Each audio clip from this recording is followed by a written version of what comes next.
Hello, everyone. Mark Holthe here, Canadian immigration lawyer, ex-immigration officer, and former high school teacher, joining you live right here on the Canadian Immigration Institute Facebook page for another edition of our Express Entry live Q&A. Today has been a very, very busy day for me here. I just rolled into the office about 10 minutes ago, and I had to do a quick road trip down to the border. And so as I'm waiting for people to jump in, and we had to start a little bit later. It's about 12:30 right now Mountain Time, so about half an hour later than I normally do, just because I had to do a quick road trip. And the border is about an hour's drive one way, and I hoped that I would be able to make it back in time, but we ran into, and I don't think you guys can really see it if I show out in the window. Oh yeah, there you go. You can see the snow coming down. So once again, we got pounded with snow last week, and now more is on its way. All right. So with that being said, I thought while we're waiting for more people to connect and jump in, I want to say a hi to Ralph here, who is faithfully saying hello every time I tune in. Great to see you, my friend. Hasnat is here. Aditya is also, he says, your Q&A sessions are very helpful. Thank you. And Ralph confirms, yes, snow. Is it snowing up in Edmonton, Ralph? Let me know. I'm curious. It probably is. It seems like when it's snowing down here, it's usually snowing up there as well. While you're tuning in, all of you out there, make sure that you always post in the comment section where you're listening from. So do that now. That would be great. And don't forget to tag all of your friends. So just give a shout out to them and let them all know that I am doing it today. And some of them may not have realized. I tried to post just a little notification that I'd be starting a little bit late, but I don't want anyone to miss this.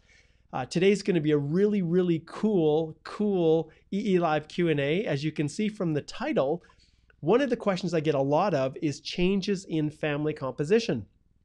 And what are those changes? They are when someone gets pregnant. And what do you do if you've already submitted your application, or what do you do if you have not yet submitted it? How do you account for the fact that you have a new little addition to your family that's on their way, but there isn't really a spot to include them in Express Entry? So that's what we're going to talk about today. So make sure that you tune in here and stick around, and I'll tackle that question first. Suldan says, I have questions. Great, Suldan. I'm glad that you do. Hold off on your questions because we're going to address the ones that were sent in by email first, and then I'm going to give you guys lots of time to get your questions answered. Now, this one is all about Express Entry, so please focus your questions to Express Entry, but don't post them yet. I'll let you know when you can post them. For now, I want you to let me know where you're tuning in from. So Aditya is tuning in from Calcutta, India. Fantastic. Welcome, my friend. Diego says, hello, Mark. You're awesome. Thank you, Diego. Where are you tuning in from? Let me know. And Ralph has confirmed, yes, it is snowing up in Edmonton. So I guess the winter is here. October, it's here. All right. Shazia says, sir, I want to apply, but I'm not sure how to do it. Shazia, you'll see in the comment section, or at least the description for this video, a link to my Express Entry complete step-by-step guide to doing it yourself. I recommend that you subscribe to it. It will help answer virtually all of your questions about the process. Gurjeet, welcome from London. Jazdeep, good to see you, my friend, from India. Diego, wonderful. Spain. I think, Diego, you probably knew, at least many of you knew, I lived for Portugal in 2 years. I traveled to Vigo a couple times to renew my visa while I was in Portugal serving a mission for my church, which is the Church of Jesus Christ of Latter-day Saints. I learned to speak Portuguese, and you know what? In all honesty, I'm doing this today largely because of that experience and the opportunity that it gave me to see other countries, to experience a different world, and it influenced heavily my decision to become an immigration lawyer. Let's see, Shashin is tuning in from Chandigarh. Welcome, Sashin. Allah from Jordan, very cool. And Rika is Dallas, Texas. Awesome, welcome. So we've got a really good grouping of people, and as those who are now getting the notifications in their timelines on Facebook are tuning in, we're just about ready to get started. Before I do that, like I announced at the beginning, some of you are just jumping on a little bit late. This EE Live Q&A is just a little bit late today because I had to do a quick trip down to the border. So let me tell you what happened. So my wife ordered this awesome banner, and I don't think I have a picture. Boy, it's been a while. I don't know if I have a picture of my dear daughter, Jessica, who is serving a mission for our church herself in Indiana right now. And I don't think I have a picture of her. No, I don't. That's okay. I will definitely share some pictures with all of you guys because tomorrow she comes home and we are so excited. It has been a year and a half since we last said goodbye to our daughter at the Missionary Training Center down in Provo, Utah. And it is, I can't believe it's actually been a little bit more than a year and a half just because the missionaries all come and go at together in groups, and her group was scheduled to come home tomorrow, which is October the 9th. So we're going to go up to Calgary and pick her up. But my wife ordered this awesome banner, and we're close to the border, so often we'll order things from the US, have it shipped to one of the shipping outlets right on the other side of the border, and then we'll do a little loop around, grab that package, and then come back. So that is what we did. And so usually my wife just makes that trek on her own, but today the weather was really, really bad. So I'll just show you guys here. This is what we face. So there's a little bit of snow. It's not too bad. That's us going through the Coots Sweetgrass Port of Entry. So that's what it looks like when you're driving through from the US into Canada. And you can see this is the lane the green arrows, the lane they want us to go through.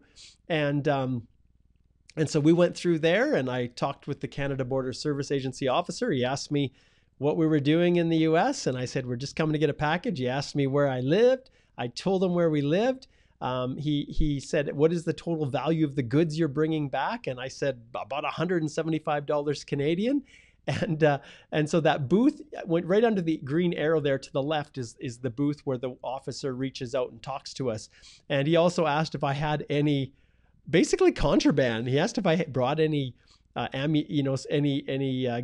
or ammunition with me. Did I bring any marijuana with me or marijuana products? Because obviously you can't bring those into Canada, even though it's legal to use marijuana in Canada. If you guys know me, obviously I wouldn't be smoking marijuana, but those are the questions that they asked. And you'll see here, I'll show you another picture. This one is just off to the right a little bit, and you'll see we actually have a Nexus line, and that Nexus is a fast track way that Americans can come into Canada and Canadians to go back, and you can actually avoid the lineups. But I let my Nexus card lapse probably 3 years ago for the simple reason that every time I went through Coots and drove through, the Nexus line was closed, and you were basically forced to go through this line anyway. So there was no point in keeping it. So anyways, that's what I had the opportunity to do this morning. And that's basically why I was a little bit late getting started here. So thank you guys for your patience. I appreciate it. Let's see a few more comments here. Anas is tuning in from India, and Ayush is Delhi. And please share pictures. Absolutely, I will share pictures. And tomorrow is the day we go to Calgary to pick up my daughter, and I am super, super excited about it. So excited. Well, that, at least this morning, that's what happened. And I also had a wonderful opportunity over the weekend to fly out to Quebec, to Montreal. And I haven't been there. I don't think I still have my photos of that, but I haven't been to Montreal for a very long time. In fact, it has been, oh boy, since 1992, I think was the last time I was in Montreal. And what was I doing there? Well, I was actually attending the Olympic trials as a high jumper. And although I'm about, well, let's see, 174, I'm probably about 60 pounds heavier than I was when I was doing high jump and competing to represent Canada in the Barcelona Winter Olympics, the Summer Olympics. The reality is yeah, I'm not doing too much jumping right now, but that was the last time that I went out there. The government, I was a B carded athlete and I was able to go out and jump. I don't think I have any, I wonder if I have any pictures. Some of you have seen some of the other posts that I've done. Let's see if I can pull up one of these and pull over one of the pictures of me in a prior life when I was a high jumper. Let's see, I'm not sure if I can do this. Let's see if it works. Let's see, no, it didn't seem to work. I'm trying to pull over pictures. I guess I better copy and try to paste them. That doesn't work either. You guys are so patient. I appreciate that as I'm trying to share things with you guys. Okay, I think I can do this one. Maybe save it as a picture. Yes, and then I'll save it on my desktop. Let's see if I can find that. This is always entertaining, you guys. Okay, we'll go there. There we go. Okay, I think this will allow me to see there. Okay, so here we go. So this is what I used to do. Oh, it's so tiny. It's so tiny. Oh, well, you guys can figure it out. You can see there's me as a young buck doing high jump, and I loved it. And because of that, I was a farm kid who was doing a little bit of high jump, and I jumped high enough that the government felt that maybe it was worth money, you know, to invest a little bit in me to get me to go to the Olympic trials and do a little attempt at making the team. Now, obviously, that didn't happen. I was able to jump, but the other individuals that were there were far superior than me as an 18-year-old. Now, in fairness, it was my first kick at the can, and so you know, in that prior life, I had lots of room for growth, if you will. I'll show you this other picture, and this one here is, once again, you can hardly see me because I'm in the right kind of the end of the line, this punk from from Alberta, and I'm kind of looking the other direction, but this is all the lineup of these big tall jumpers, and I'm this little guy on the end. Anyways, that was me and that was my life, and that's what took me to Montreal. And so when I went there this past week, the lawyers, I went out to speak to the Immigration Lawyer Association out there called Acadie, to teach them about a certain program. And does anybody have any clue what that program just might be? So you guys can post in the comments what you think I was teaching the Quebec immigration lawyers about. It probably shouldn't be too difficult. But while I was there, I got a chance. One of my the lawyers who invited me to speak took us out in the evening to check out some different things. And I want to show you this while you guys are posting here, what you think I taught those Quebec immigration lawyers about. I want you to watch this video. This was one of the things this lawyer said I just had to go, I had to experience, I had to go try. So check this out.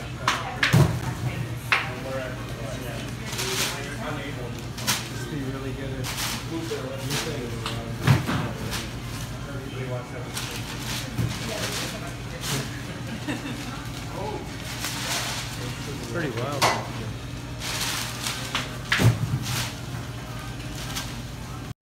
There you go. So that is what I did. I went to this famous bagel place called Montreal, actually since 1957. I think it's like Montreal Bagels or something like that.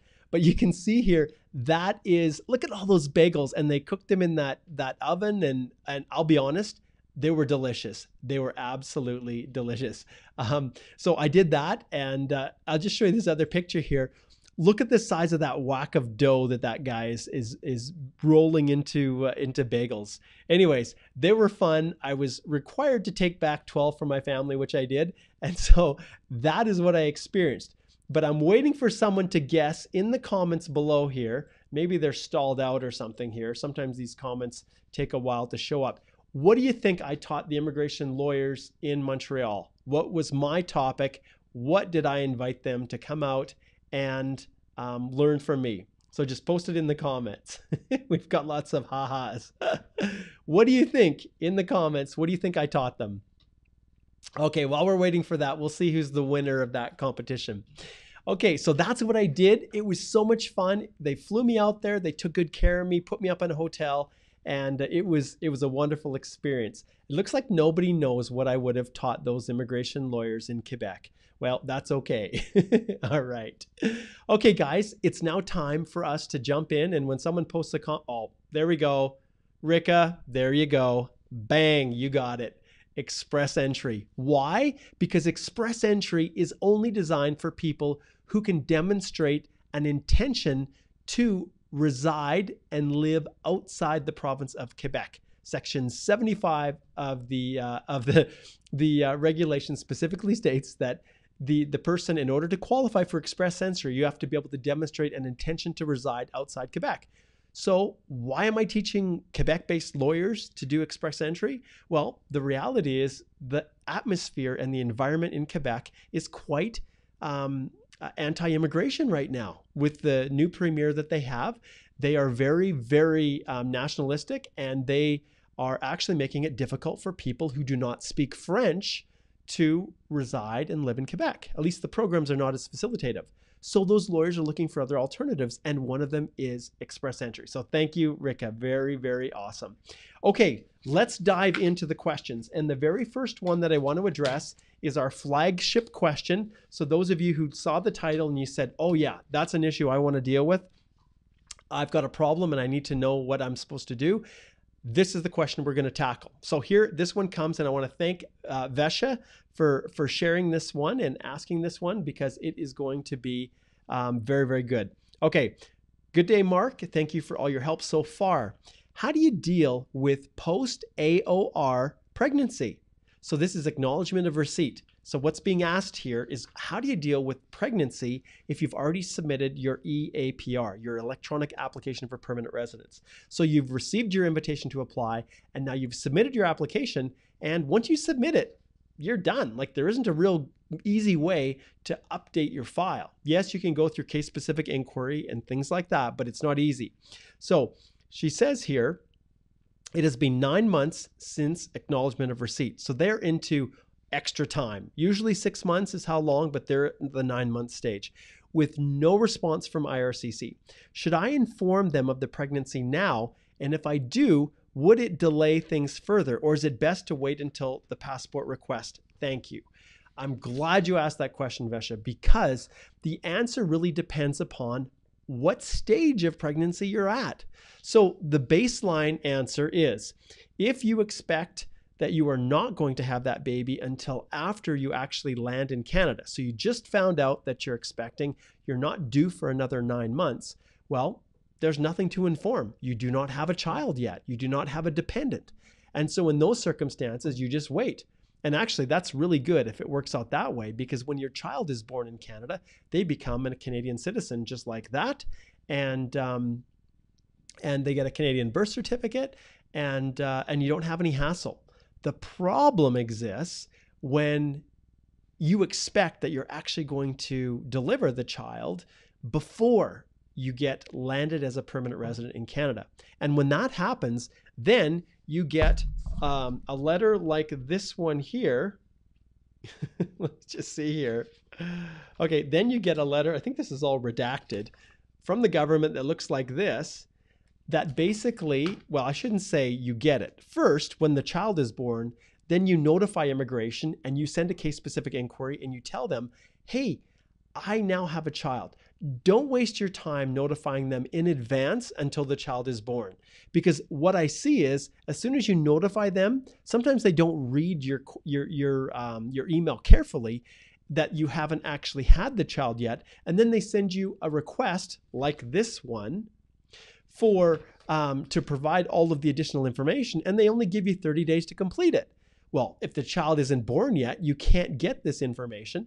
And so what happens is, then you're left with the situation of having to send another case-specific inquiry telling them you can't provide the information within 30 days because the child hasn't even been born. So always wait. And then once the child is born, you send a case-specific inquiry, you let them know. But there are certain things that they do ask. Now, if they ask all of these for every client, great, that might be the case, but sometimes they'll ask different things. And so when a child is born, what are they going to look for? Well, the same things that they would ask for any of your other dependent children. They're going to want to see a birth certificate.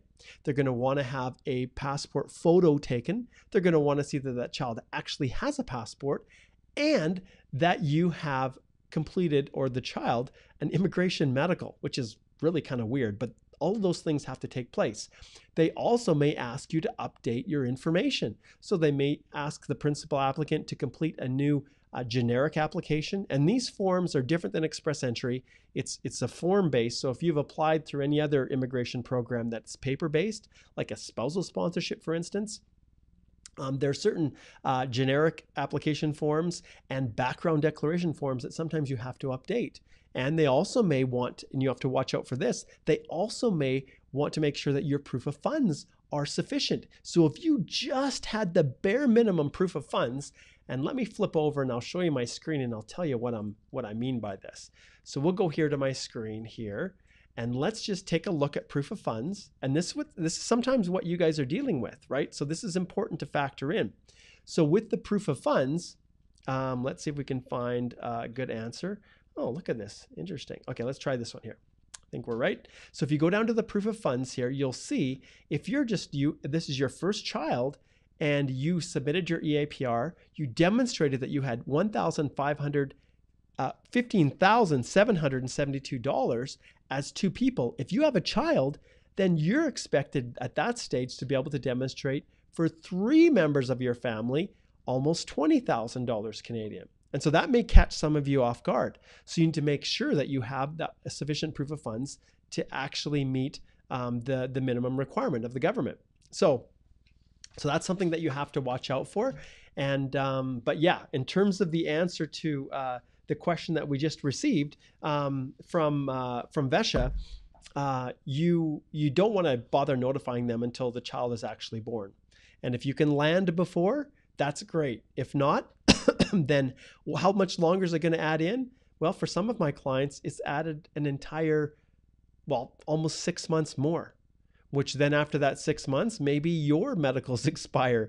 Maybe you need to update other information as well that has expired. So at the end of the day, the most important thing to realize is that you don't have to notify until the child's born. All right. Okay, great question, Vesha. And that was the flagship question of the day. So very cool. All right. Those of you who are tuning in late, and I see more people that are jumping on, make sure you post where you're listening from. I love to see where you're listening from. We're right now just going through the questions that were sent in via email. And if you would like your question considered for an upcoming EE Live Q&A, if you're watching this as a recording here on the Canadian Immigration Institute Facebook page or in the Express Entry Law private Facebook group, which you're all welcome to join. It's closing in on 125,000 people. That's a great place to ask questions, to share your experiences with fellow group members. And every once in a while, I pop on there and answer a few questions as well. I just find that these EE Live Q&As are much more effective at amplifying my message and being able to answer a question that benefits as many people as possible. Because obviously as a Canadian immigration lawyer, my time is precious, and it's really, really important that when I do this free outreach that I reach as many people as possible. And I found over the last while, I found that when I answer questions in the Express Entry Law private Facebook group, that only a few people see them, and it takes quite a while. So this way I can kind of amplify the message.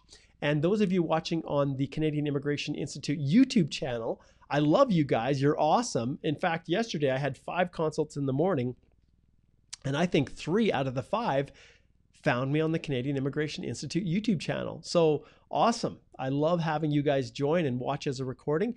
Every once in a while, I actually have been experimenting with live videos on YouTube as well. And so who knows, maybe it'll reach the stage where I decide to shift completely over there. But right now, this is the home of the EE Live Q&A on the Canadian Immigration Institute Facebook page. Make sure you like it. Make sure that you are monitoring it because when I go live, and sometimes I just do it spontaneously, you can get a notification too. But these ones, the EE Live Q&As, the Express Entry Live Q&As, I try to do these always right around noon on Tuesdays, Mountain Standard Time, which is right here in Alberta, where I'm broadcasting from my office in Lethbridge. All right, let's get to the next question. This one is from Suresh, and he says, hello, Mark. Under the federal skilled trade person, while we have job offer from 2 employers without LMIA, who are offering job for at least 1 year after getting PR, but no trade certification. In this case, does this candidate is eligible under federal skilled trade, and does those job offers without LMIA will consider under federal skilled trade? Okay, so basically you have to understand that in the vast majority of cases, a job offer is a job offer that's supported by a labor market impact assessment. So your question here was asking, is just a bare job offer on paper?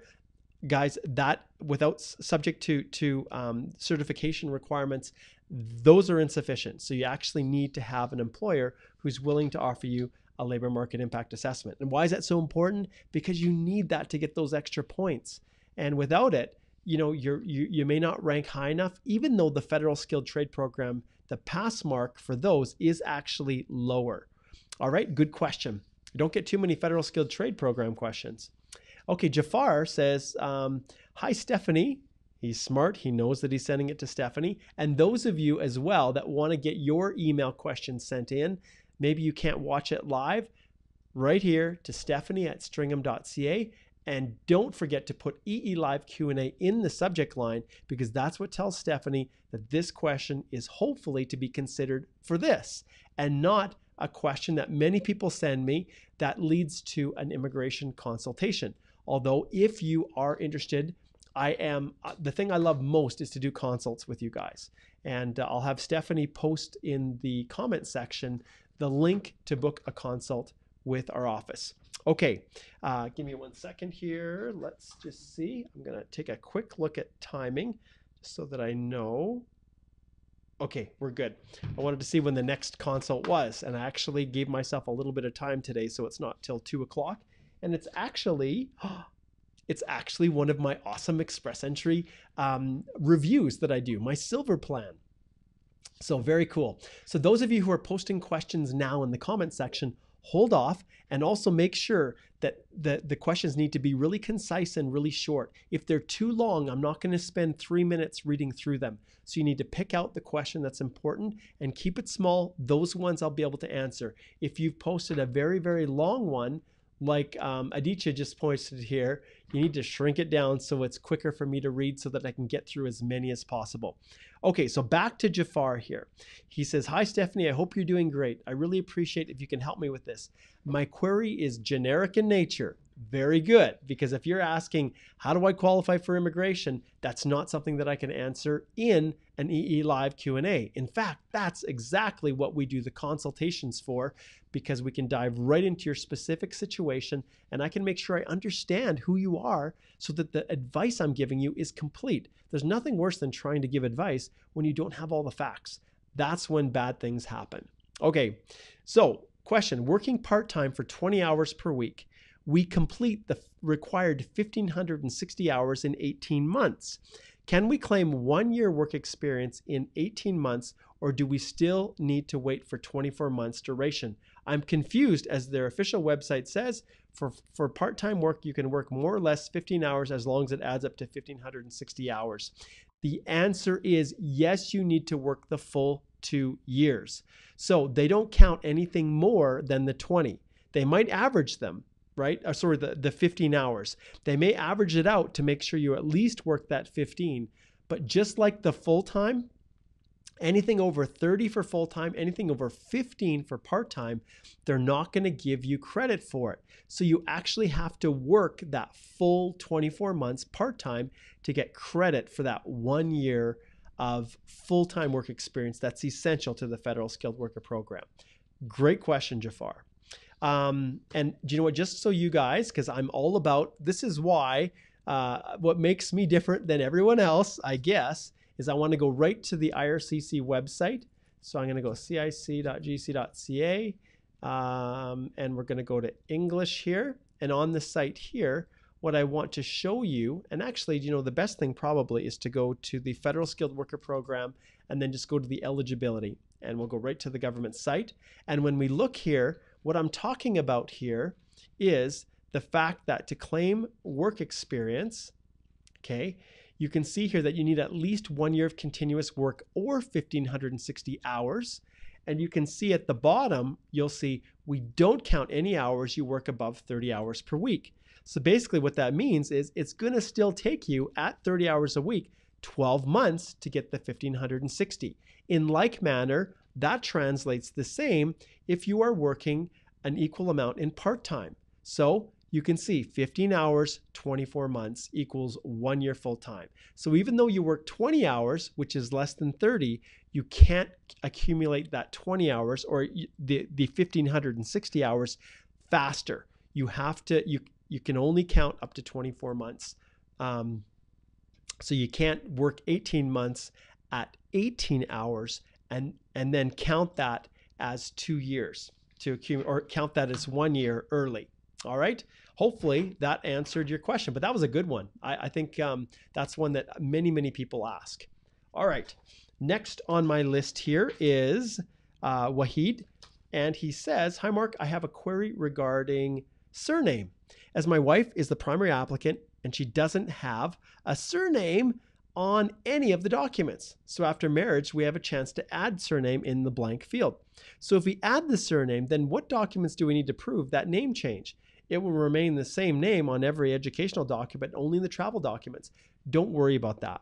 So I've had many clients that have only had one name, and ultimately on their education documents, there was a name. Maybe they then chose to add another name because of marriage.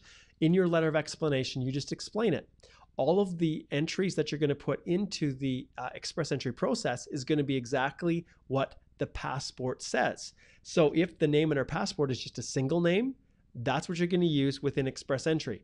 If it has the new surname after marriage, then that's the name you're going to use as it's listed in your passport. The educational documents and other supporting documents that you're uploading into your personal document checklist within the eAPR process, if they don't have that surname, that's okay. You're just going to provide a letter of explanation. So there's nothing really proof that you have to prove. If the marriage certificate, says only one name or two names, just explain. Obviously, there's a number of reasons why people change names, and some people will go to the extent of explaining if they actually wholesale change their name from something completely different. I would explain that. But it's very, very common in your country for that to happen. So, all right. Good question. Okay, next here, this one is from Maria, and she says, "Thank you for these awesome videos." You are very welcome. "I'd like to ask you something regarding proof of funds. I received an ITA last week." Woo! That's awesome. Congratulations, Maria. "But my concern is that my funds were less than the minimum required 6 months ago." Dun, dun, dun, dun. Okay, would this be a problem? "I just surpassed the minimum required 3 months ago, as I've been saving up my salary monthly, and now my savings are nearly $20,000 to support my husband and I during this process." So we know when it comes to proof of funds that if she's got $20,000, that's enough to meet for two people. So the question she says is that she just received an ITA last week, but that her funds were less than the minimum required 6 months ago. So it's really not a bad thing at all. And this is the big confusion that's spread out there amongst all the other helpful people giving information. Just because you do not have the full amount in your bank account 6 months ago, that shows you've had an average balance of that minimum amount you need. That's not fatal. It's not an issue. Why? Because the government wants the 6 months purely for the purposes of seeing if it's money that you've actually earned and saved yourself.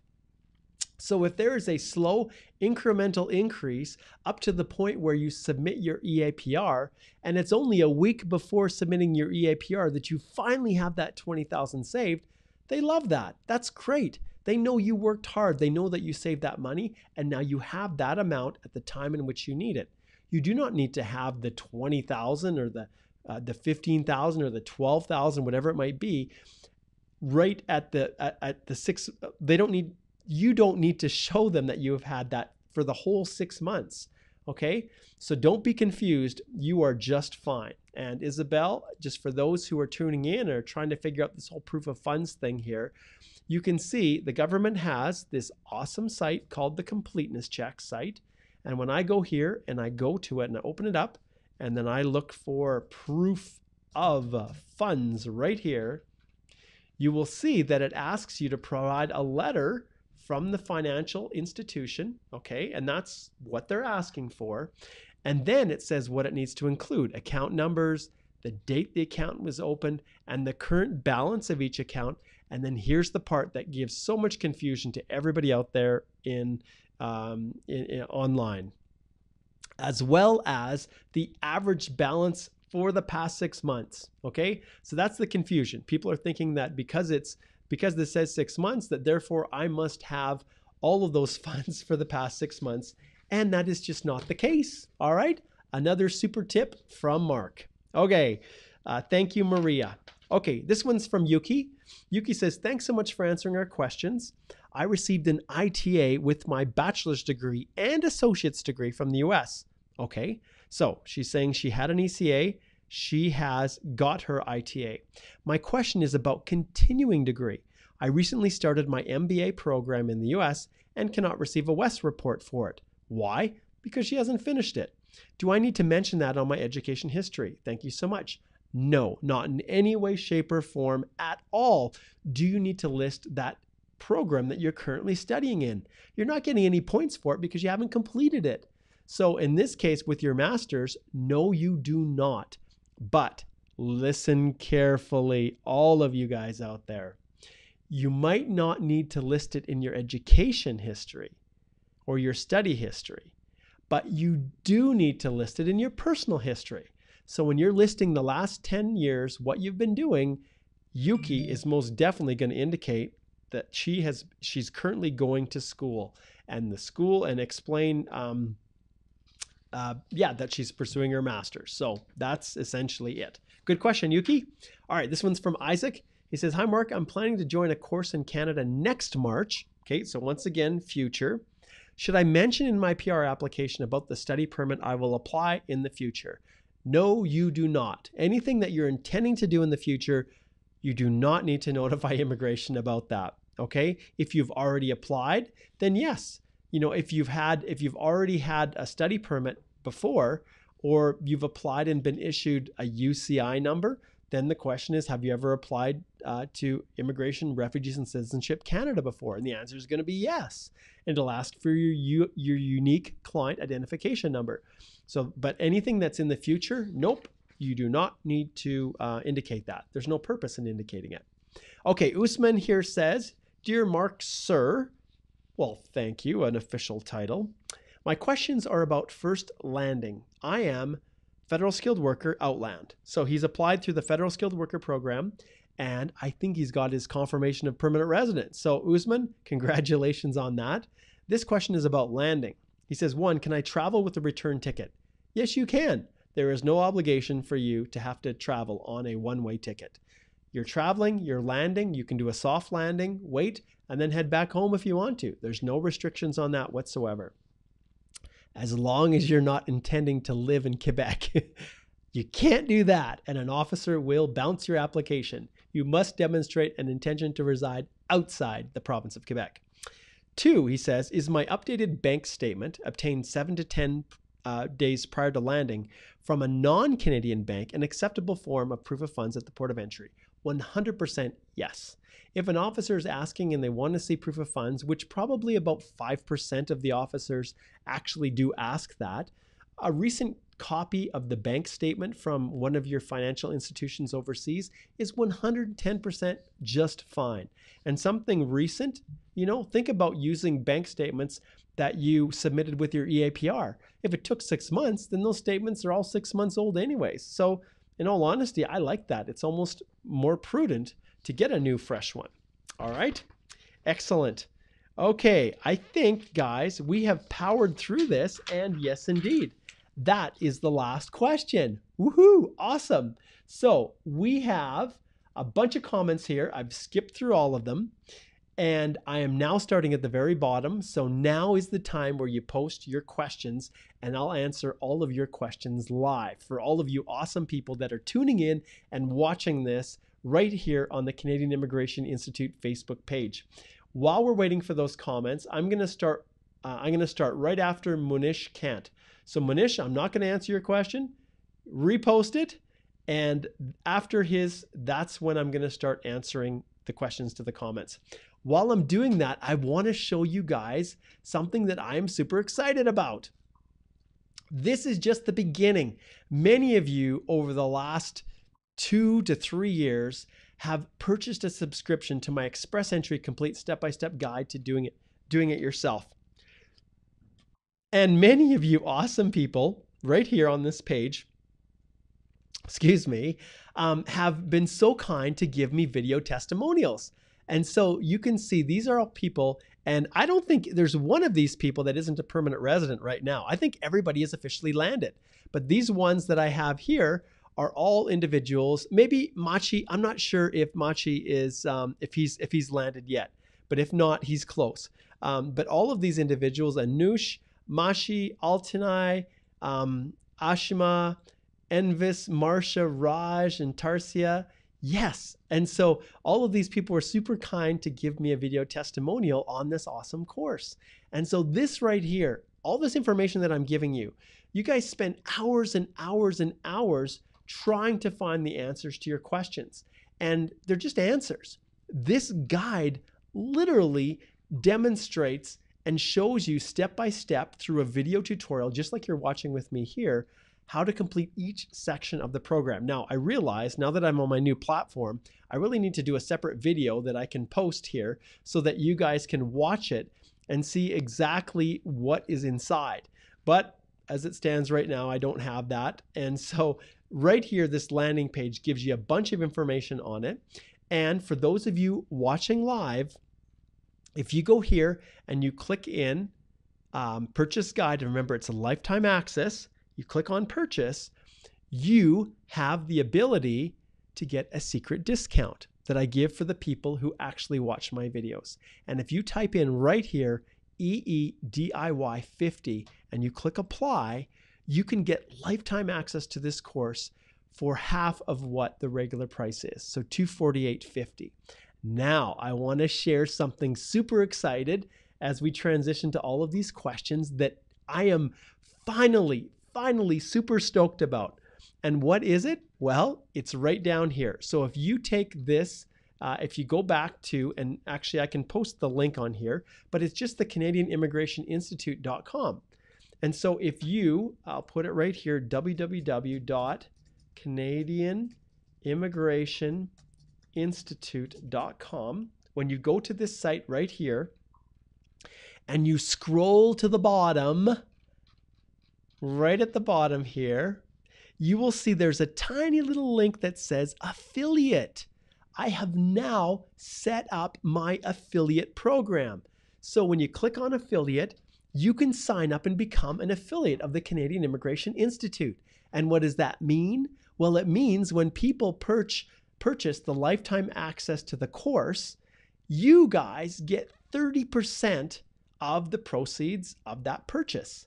So it's awesome. And it's something I've tried to set up for a number of years, and now finally it's here. So, and basically how it works is if you make the sale in January, then the payouts happen March 15th. So if it's February, it's April 15th. March, it's May 15th. And so, and it's paid via PayPal. And so sign up if you want to be an affiliate and to share the Canadian Immigration Institute guide with other people.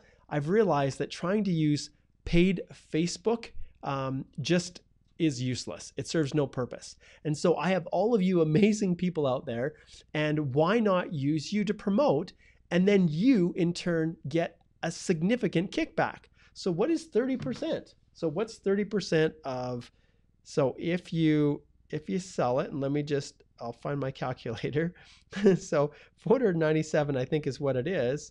And 30% of that is $150. And remember, that's US dollars.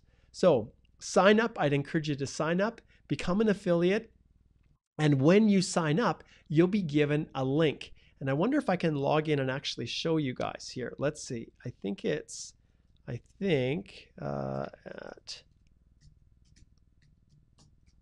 is it. Let's just see here. See if that works. Hey, it does. Yes. So basically within here, there's two guides right now. I'm working on the other ones, but the LMIA guide and the Express Entry guide. And so when you want, or you want to promote it, and you can promote it anywhere you want, if they use this link, this specific link right here, and they purchase through this link, then I will get a confirmation that you have that someone has bought it through you, and then through your PayPal account, and you'll need to set one of those up, then I will pay you that $150 for every one that you sell. So that's something I'm super excited about. That's what I wanted to share with all of you guys. And so once again, go to the Canadian Immigration Institute page. And when you're there, and I put a link in the comment section, but those of you who are watching this as a video, just type in CanadianImmigrationInstitute.com. It will take you here. And at the bottom, at the very bottom, if you scroll down of the main page, you'll see a small little link that says affiliate. And click on that affiliate, and then it will take you right here where you can become an affiliate. So awesome. One more opportunity to try and share and help and support all of you guys in what you're doing. And what better way to do it than to share a sizable portion of the revenue that's coming in, okay?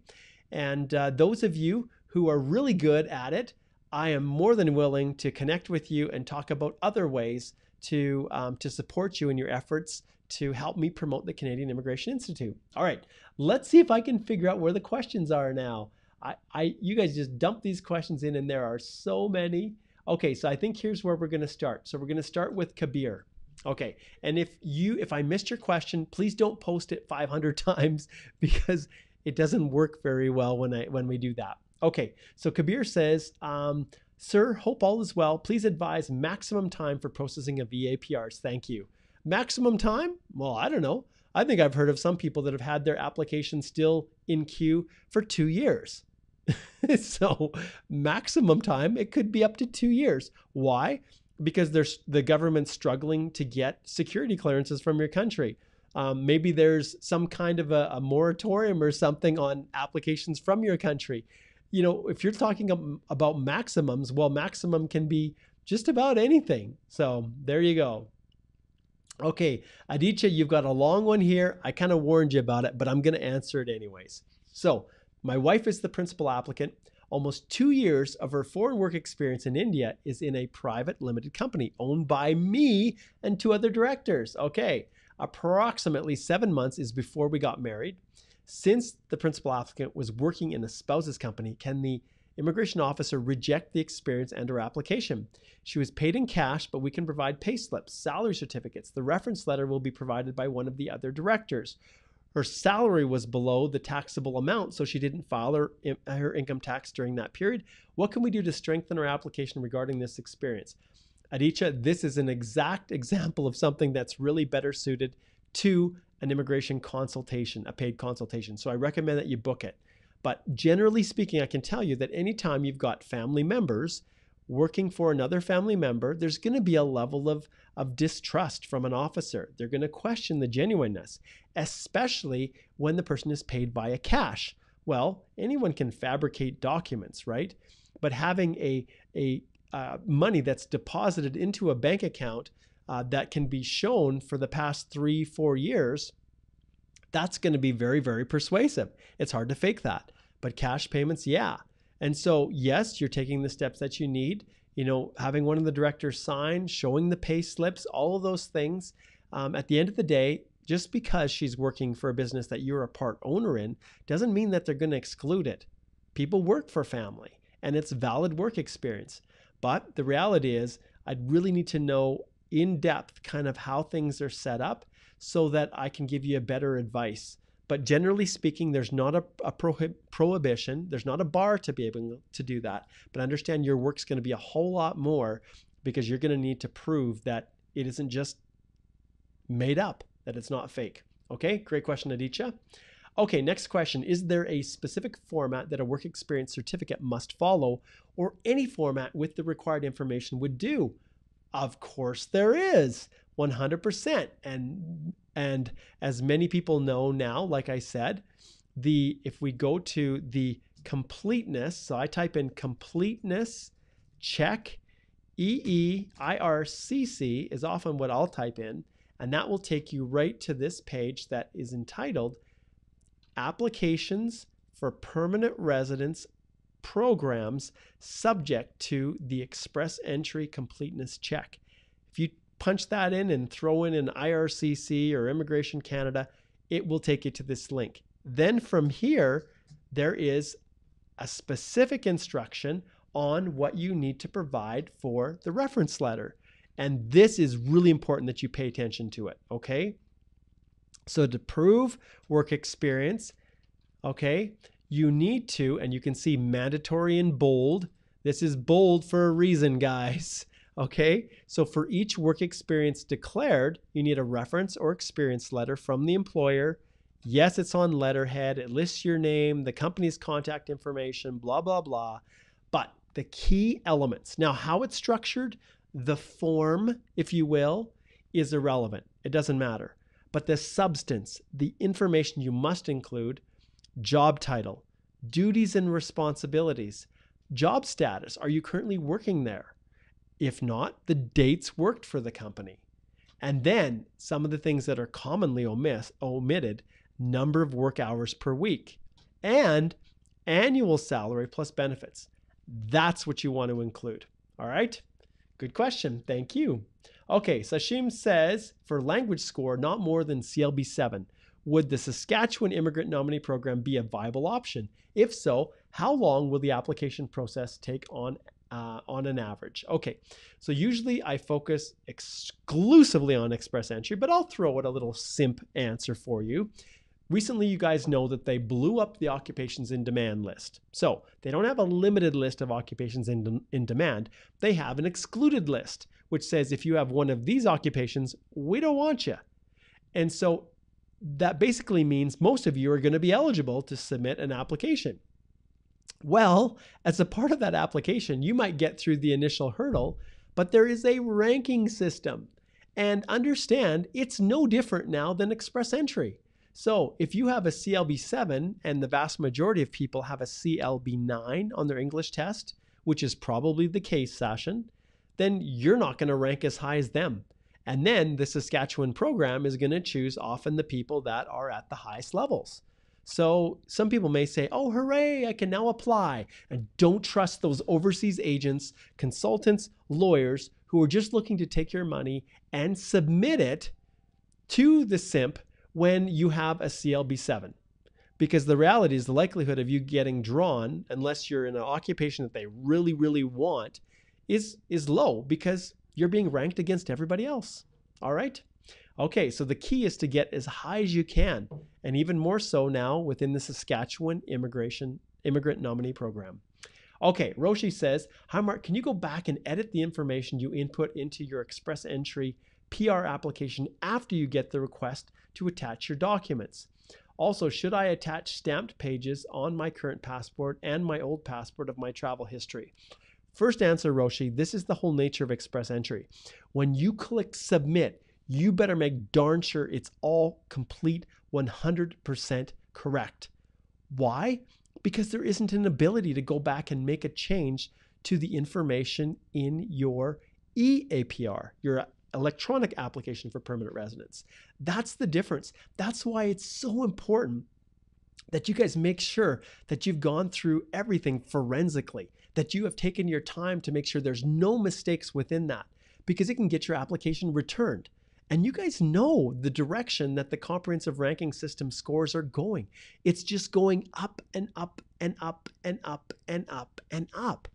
And so what happens if you right here get drawn at 457 and then your application gets returned because you made a mistake?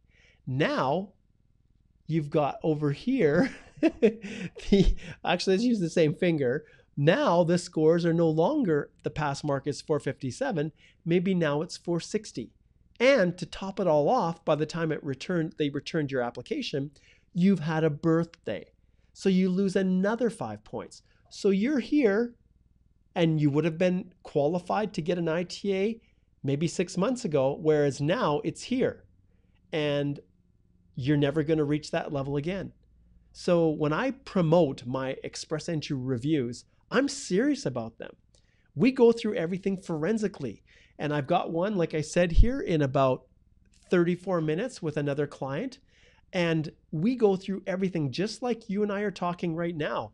I flip my screen around. We pull up the person's MyCIC portal. We look through everything. I review their reference letters. I review their work history. I review education, everything to make sure when that application is officially submitted that there is no chance that things are going to fall off the rails. And many times when people reach out to me after they get their invitation to apply, sometimes I say, whoa, dude, like you made a mistake in how you answered your question that gave you way more points than you really were entitled to. For example, someone who's working freelance for a Canadian company, but they actually live in India. Well, that's not Canadian work experience. And sometimes people don't understand and they answer the question, and maybe they've been working for them for 4 years and they get an extra 70, 80 points. Well, that's my job too, to make sure that you're not spending a whole bunch of money going down a path and then realizing, oh, I should never have been issued the ITA in the beginning. What's the end of that path? Refusal. Okay? So I hope that answered your question. The second one Roshi said was about passports. The document checklist, your personal document checklist, says to provide copies of your passport and all stamp pages, your data page and all stamp pages for your current passport, not previous ones. I don't include previous ones. Unless you've got some reason and your unique circumstances justify including it, the document checklist doesn't ask. Okay, Diego from Spain. Let's see what you've got here, my friend. Can I claim work experience in Canada if I've worked in a regulated trade without a certificate of qualification? Diego, you and I need to have a consultation separately to discuss this, because this is something that can be very, very nuanced, and I don't want to just throw out an answer because there's more elements to it. Some provinces have mandatory or compulsory certification. Other provinces, it's optional. When you balance those, depending on the province you're in, with the Federal Skilled Trade Program, it is not simple. It's complex. So Diego, I'm going to actually encourage you, my friend, to book a paid consult, and in 30 minutes we can sort it out and I can actually help you to make sure that you know exactly what you need to do, okay? And this is exactly the reason why I do what I do. Legal advice is one-to-one about your specific case that allows you to make decisions to set yourself up for success or to realize when you don't have a hope. That's why those consultations are so important. But information that's being asked here, where I can show you general stuff, that helps the masses. That helps the thousands of people who watch these, okay? But good question, Diego. I recommend you book a paid consult. And Stephanie has already put the link, I'm assuming, or she'll put the link to the consult there, or any of you can put the link to the page, okay? Okay, Sonia, Mark, is it possible to add a spouse after PNP 600 points? Same thing, Sonia. Every province is different, okay?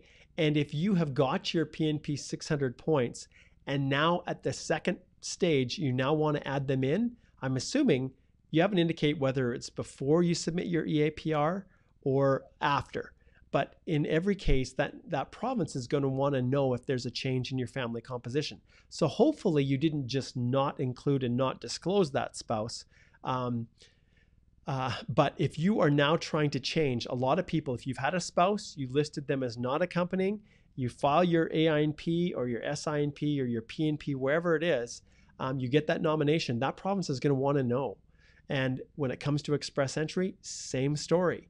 If you filed a profile with Express Entry, you got an expression of interest from a province, you then submitted your application and got a nomination, and now after the fact, you want to add in your spouse, well, it may be possible, yes, but I always notify the province.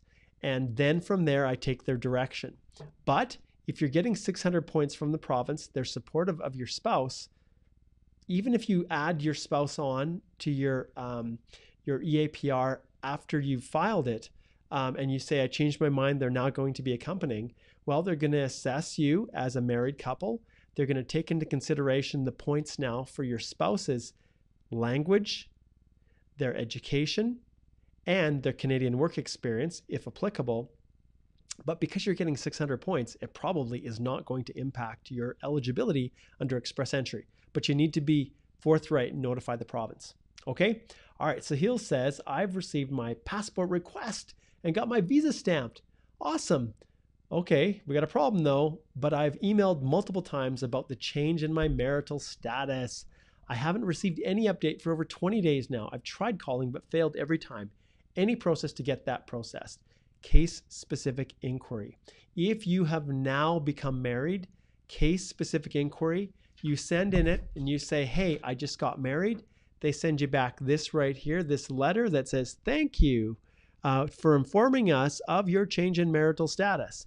And then once they've got that, then they send you the kit, which has all of the information that they want you to complete in order to satisfy them with the information that they need from your spouse. So there's a quick little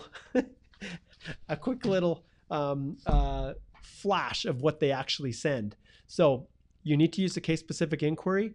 Sahil, if you need assistance, reach out. I'm happy to help with that. I help people all the time.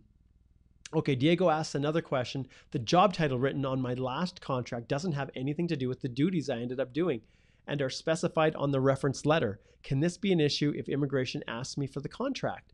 Diego, the title in and of itself does not mean anything. So alone having a title that doesn't match doesn't prevent you from qualifying. It could confuse an officer. It could make an officer want to look in deeper. But what they're assessing is whether or not you performed a substantial number of the main duties under the NOC profile for your position, and that you did all of the activities in the lead statement. So that's the essential part that you're looking at. But if your title for your contract is food service supervisor, but your duties are that of a rocket scientist, well, they're probably going to wonder what the heck's going on. Is this letter just fraudulent and someone's just failed to change what they're copying and pasting? Who knows? But in and of itself, a title isn't fatal, but you do need to explain why. All right. Okay. Fuad says, sir, how long it will take to get ITA for Federal Express 410 CRS? Fuad, under the general express entry draws, you ain't ever getting an ITA anytime soon, unless they actually change the criteria in some way. So 410 is not going to happen. But depending upon your occupation, some provinces, like Alberta, for instance, do expressions of interest to people that are have a profile in the express entry pool, and they give them a notification of interest, which says, hey, we like your occupation. You may be someone that we want in our province. Submit an application, and that's possible. And even below 400 in Alberta, sometimes they have extended those notifications of interest. But understand they're occupation specific, and it's based on those who already have their profile in the pool. So that is the answer there, Fuad. Okay, Engel here says, hi Mark, how would an open work permit holder treat a job offer since they don't need an LMIA? It's pretty simple. If you're on an open work permit, you ain't ever getting a job offer for the purposes of express entry. In other words, you're not going to be ever qualifying for those points. And I will show you why right here. So if we go here, we'll go EE, see if we can find the CIC job offer of employment. I don't know what's going to come up. We'll see. Google's a wonderful thing if you know what you're searching for. Okay, let's see if we got this help center. They got a few things in here. Nope, I don't like that one. That one doesn't help. We're going to go back. It's a matter of finding the right one. I think what is arranged employment? I don't like that one either. I know there's one here. It's the help center that's not helping me. Okay, let's try this. So, full-time, non-seasonal, at least 1 year, blah, blah, blah, blah, blah, blah, blah, blah. Okay.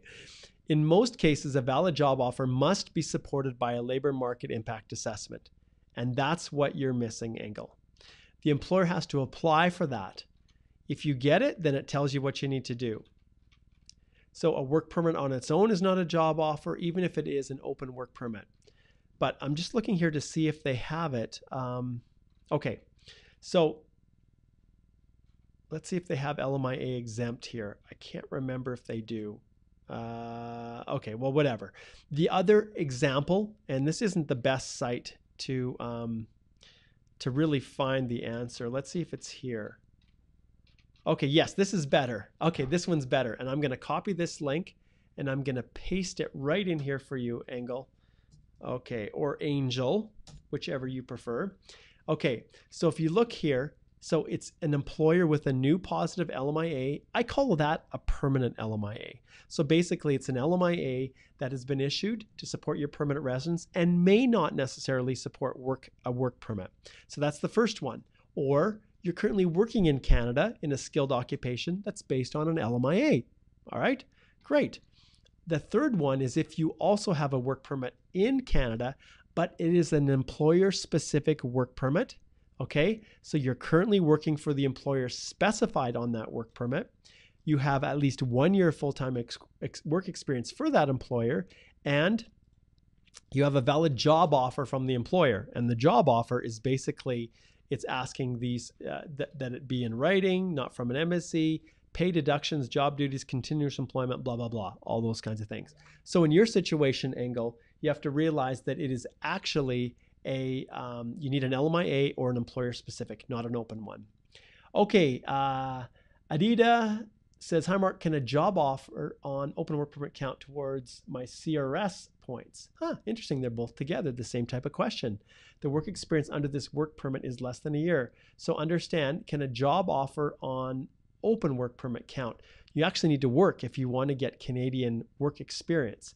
So if you want to get those extra points, that magical 35, I think, for 1 year of Canadian work experience, you can get that point, those points on an open work permit. You just need to have valid work status, not be self-employed, not have gained that while you were studying in Canada on a study permit. So that's how it works. But as far as the actual job offer, we've just talked about it. It has to be LMI based or an employer specific. Okay. Let's see if we can jump down to another one. Okay, so Jay De Silva says, Dear Mark, I cannot remember the exact start dates and end date of some of my employers that I worked for about 9 years ago, and I have no way of finding the exact dates. I remember the months, but not the dates. What should I write on my personal history? Do the best that you can. Personal history, you do the best that you can to indicate the timeframes that you were working, and then in the letter of explanation, if you can't remember the exact date, just state, I can't remember the exact date. I believe it was right around this range, and that's the best you can do in those circumstances. Okay, Diego says, I'm not sure if I've ever got a visa rejected. How can I find out my records? Well, for Canadian purposes, you try to do an access to information request, I guess. If you have a UCI number, a unique client identification number, then you could maybe try to do an ATIP to get the material that all relates to your unique client identification number. That's how you do it. But I'll be honest, Diego, if you're uncertain that maybe you got a visa, then contact me, book a consult, and I can walk you through the process. All right. Okay. So now I'm going to shift down here. Diego asks another question. Wow, he's been pumping out these questions. Does the education you provide with your ECA have to be related to your work experience? No, it does not. Simple answer is that. Work experience is not based on the actual employment requirements. So if we go here to the NOC 2016, and I'll just pull up any occupation, doesn't matter. Let's go. I had someone yesterday, we looked at 1221, which is administrative officers. So if you look down here and we look at these employment requirements, so it says completion of secondary school is required, high school. And then it says university may be required, experience is usually required, project management certification may be required. So what this basically means is these employment requirements here do not play a role in determining whether or not you meet like you're able to demonstrate this foreign work experience. As long as you perform the main duties here, a substantial number of these main duties, and all of the activities in the lead statement, then you're fine. But if you had experience, like for example here, let's say you have your high school, but you've got a bachelor's degree in, I don't know, what's mathematics or something like that. At the end of the day, if it, this is just asking for stuff that's related to business and secretarial, but we don't care. At the end of the day, high school is required, but even the high school isn't a mandatory requirement when you're assessing whether or not you can demonstrate the foreign work experience. It all just comes down to the duties. Okay. Now I will qualify something. If once again, you are claiming work experience as an astrophysicist and you just have a high school education, you may have a difficult time convincing an officer that you actually perform the duties of an astrophysicist. But hey, maybe you're a savant, someone who's just a genius and never needed to even go to school because you were just brilliant. Make your case. All right. Okay, Rimon says, I worked as an electrician. I want to get a visitor visa to Canada. Okay, I'm going to skip through yours, Raman. At the end of the day, visitor visas and these things are outside of the scope of the express entry. So those questions related to that, I will try to do another live Q&A on immigration, and then you can answer those. I'll keep you guys posted, but I'm going to focus this on express entry, okay? Okay, Hedrick says, I'm from North Africa. I got an AOR on May. I did my biometrics on August, and still no news. Is it normal? I still got 30 days on my CG Key account. It's totally normal, 100% normal. Nisrin says, can you please tell me what is the difference between a paper submission or an online submission? I want to submit my file for a work permit. Okay, not express entry. We're going to keep sifting through there. Only express entry questions. I promise I will do a separate one and I will advertise it. That's answer any question about immigration. But these are going to focus just on express entry. Okay, Yuki says, can a HSA saving account be counted as proof of funds? Also, do we need to create a summary of all the proof of funds too, or just providing? It asks, Yuki, that you provide all of the, if you look at here and we go to funds, you can see what it tells you to provide. It says that you must include your name, contact information, the account numbers, the date that it was open, current balance, but you can look up here and it says applicant should provide official letters from one or more financial institutions that list all current bank and investment accounts. Okay. When it comes to the HSA savings account, it all comes down to whether or not those funds are liquid. Are they readily available for landing, or do you have to somehow cash them out early, which there's a penalty and or a delay in you being able to pull those funds and have them available to settle in Canada? That's what it comes down to. Okay, Munish says, can we have two profiles at the same time? One with the spouse and the other is non-accompanying spouse. Well, if a spouse is non-accompanying and they have a profile in there, that, I don't know, that I think that would cause confusion for an officer. And anytime an officer is confused, they start to doubt the genuine stuff you have in your application. And then you're facing a much more detailed, scrutinized review of your application where maybe they don't give you the benefit of the doubt. So I strongly encourage my clients not to do that unless there's a viable reason to do it. And what's one of the reasons? Well, maybe you and your spouse have two different types of work history. And by you having a profile and your spouse having a profile with both of you listed as accompanying, maybe one of you is going to hit on a province that wants your job or your work experience versus your spouse, or vice versa. So in those cases, it's not terribly prohibitive to actually submit a profile, but to have you both submit and maybe list each other as non-accompanying, well, that's just kind of, it might open up more problems than it's worth. But is there a restriction in doing it? No, nothing prevents you from doing it. It's just I'm thinking further in advance and any problems that you could have. All right. Okay. Fatma says, I already got my AOR on the 18th of July. Then I had my third child 5 days ago. Congratulations. That's exciting. I am the proud father of 4. Now, should I immediately inform EE officials about my new baby, or should I wait until I get his passport and new proof of funds? If you want to, you need to notify them, right? So at the end of the day, if you want to book a consult with me, Fatma, we can work through everything. The reality is we never know 100% what the officers are going to ask for, but understand that the moment you notify them, when they decide to get back to you, they're going to give you a short window of time to get those documents. So start working on them right now. Get those things that you're talking about, right? You need the birth certificate, you need the passport, you need the, the photos, all those kinds of things. And then once you've got them, then sometimes it is valuable to then upload it. But I'll be honest, submitting bits and pieces sometimes makes it difficult for an officer to know what they really have. I know for me, it's not easy. And so if a client sends one document and then another day they send another one, sometimes it's hard to keep track of it. So, you may very well, at least my advice is to notify them and then see what they want you to provide and then collect it all and then submit it. Unless you're concerned with timing and the time it takes. You're going to need a birth certificate. You're going to need a passport. And so those items you might as well start working on now, but I wouldn't necessarily submit them when you notify them that your child is born. Okay? All right, congratulations, awesome. Okay, I'm gonna answer 2 more, and then I have to get ready for my awesome silver plan review that I'm doing with my client. And I usually schedule about 2 hours to do that. And so I need to get prepared for that, and it's already 1:47. Okay, Gridar says, hey Mark, does I need to include the rules and responsibilities of job roles, whatever jobs I did till date, and my previous employer denied to produce me one?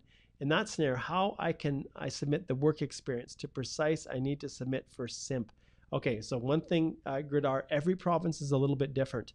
And from your question that you're asking here, I'm a little confused as to you're trying to meet the requirements, I'm assuming, of the Saskatchewan Immigrant Nominee Program, and that maybe one of your employers isn't cooperating. That's a whole different discussion, so I'm gonna have to leave that aside. If you'd like to book a consult, we can go through all of that together because every province is a little bit different. Yes, there's lots of overlap, but I don't want to try to give you advice without understanding everything in your situation. Okay, Ariane says, I'm claiming points for my sibling in Canada. My brother's name on her, as per his passport, is different. So, okay, so in that case, you just have to explain why it is. Hopefully birth certificates and things like that you have other references to prove that family relationship, you'll be able to establish those. Okay, Ariane says, hey there, Mark, what does review required for statutory questions in the GCMS notes mean? I was refused a visa to the UK and declared it while submitting my eAPR. Should we also mention the reasons for prior visas refusals? You're supposed to indicate just that you've had them. You don't need to provide a whack of details on what's happened. Anytime there's a review for a statutory, they may come back and they may ask for more details. You can try to provide more details in advance, but usually I don't know exactly what they're looking for because sometimes we'll submit an application and we'll say, I was refused a work permit application to the UK, full stop, end of story. It doesn't prevent you from immigrating to Canada. You just had a work permit that was refused. But if there was something in your answer that caused them to wonder, okay, was there something more involved with this? Then they can always come back and request more information. Okay, unfortunately, there's a few other questions and people that have posted here. I'm really sorry that I wasn't able to get to the other ones. We'll try to do another EE Live Q&A, as always, next Tuesday. Don't forget that you can always send in your questions to Stephanie here at stringham.ca, EE Live Q&A in the subject line. And as you do that, Stephanie, if it's a question of general importance, if it's specific, remember, she's just going to send you the consult information to book a consult. But if it's general information that's beneficial to all of the listeners, you've got the greatest chance of being selected out of those who send those questions into us. So EE Live Q&A, that's what you put in the subject line, Stephanie at stringham.ca, and that's how you can get your questions, especially those of you who may not have had a time to get your questions answered today. Guys, thank you so much for tuning in. Another awesome EE Live Q&A. As I said, I got to get back to my lawyer work, and I'm looking forward to doing this awesome review with my client. And so I want to wish all of you guys the very, very best and remind you once again, as I pull it up here, two things I want to notify you guys about. One, if I go back here to the main page, right here, when you type in Canadian Immigration Institute, remember, right here, individual guides, you will find right here, Express Entry, the complete step-by-step guide to doing it yourself. Click on Learn More. And once you're here, you can then go to the link where you can purchase the guide. And for the lifetime access, for those of you who have been faithful watching, I offer a 50% discount for you guys. And all you have to do is type in EEDIY50 and then apply. And when you do that, your price drops by 50%. And it's a lifetime access. All right. So remember that. And also, if I go back here to the main page, let's see if I can go back right here to the main page. And if you scroll down to the bottom, if you've got friends or other people, you want to be an affiliate of the Canadian Immigration Institute, you can go down and click on affiliate right here and become an affiliate. Follow the information and you can be paid up to 30% for every course that you sell for people that use your special link that you'll be given here. All right. So hopefully you guys will take me up on that. And those of you who are already out there in our, if we go back to here's our Canadian Immigration Institute page, but this is the amazing thing with the Express Entry Law private Facebook group right here. There are over 124,416 people with 5 people wanting to join that are all just super supportive, just an unbelievable group of people. And if you want to be a part of the affiliate team, then that's how you do it. And people have already been sharing and letting people know about the guide. And so I thought, well, it's only right to give people compensation for what they're doing. And that's how the whole program is going to work. And that's how I'm really going to focus on getting the message out to everybody about the guide. And I believe in it, guys. I truly, truly believe in it. I would never have created it. I would never have spent the 100 hours. And if you go to the site right here and you scroll down, you can read, you can watch the testimonials of people who are already permanent residents of Canada. In fact, some have joined me on EE Live Q&As to share their experience. But for a fraction of what you pay to hire some overseas agent, you guys are the ones that I created it for. And so we use that discount code, put in EE Live Q&A. Sorry, let me get the right thing. Put in EE DIY 50 and apply, and you can get lifetime access for $250 US. And when you think about the total cost, your life, everything that you have riding on this going through, you do not want to be in a situation where you make one tiny little mistake that I've talked about in my guide here that is over 44 different lessons full of different sections and answers and sample documents. Everything is in here. And you don't want to be in a situation where you decide, I'm not really going to pay that. I don't think I need to book a consult with Mark. I can trust what I'm reading on the internet. And then you get your application returned. And you received your ITA at 257, and now you've had a birthday, and after it's rejected, you're now at 252, and your hope and dream of coming to Canada is now gone. And I'm not a fearmonger. I'm not one of those lawyers that say, "Oh, hire me," but I've seen what's happened. You guys are constantly booking consults with me, sharing your just heart-rending stories. And if you want to see one of the most heart-rending of all, go to my YouTube channel right here. I'll share my screen with you. You go to the YouTube channel and wow, my time is just about up here.